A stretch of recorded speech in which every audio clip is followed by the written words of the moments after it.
बिहार चुनाव में पहले चरण की वोटिंग से ठीक एक दिन पहले यानी 5 नवंबर को बिहार का सियासी पारा चरम पर रहा। महागठबंधन और एनडीए दोनों ही गठबंधनों के दिग्गजों ने राज्य के तमाम क्षेत्रों में प्रचार कर जहां अपने विरोधियों पर निशाना साधा, तो वहीं जनता से कई वादे भी किए। इस दौरान महागठबंधन की तरफ से तेजस्वी यादव, प्रियंका गांधी, अखिलेश यादव मैदान में उतरे, तो वहीं दूसरी तरफ एनडीए के लिए सीएम योगी और नीतीश कुमार वोट मांगते हुए नजर आए।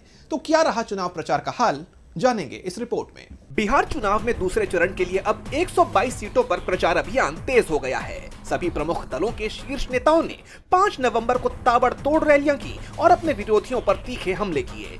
महागठबंधन की तरफ से तेजस्वी यादव ने 1.5 दर्जन सभाओं को संबोधित किया और एक बार फिर अपना वादा दोहराते हुए कहा कि हमारी सरकार बनते ही हर परिवार के एक सदस्य को सरकारी नौकरी दी जाएगी, जीविका दीदियों को स्थायी करेंगे और उनका मानदेय 30,000 रुपए भी कर दिया जाएगा।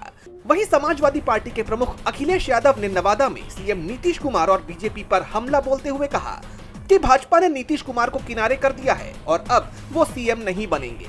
बीजेपी वाले अवध में भी हारे हैं और मगध में भी हारेंगे। चुनाव नौकरी बनाम भारतीय जनता पार्टी होने जा रहा है। बीजेपी वाले अवध में भी हारे हैं और मगध में भी हारेंगे।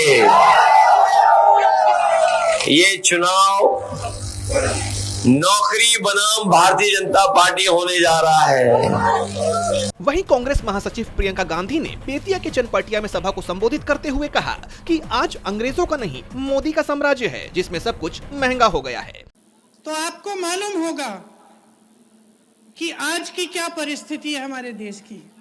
जिस तरह एक समय एक अंग्रेजी साम्राज्य था, उससे कोई कम नहीं है मोदी जी का राज।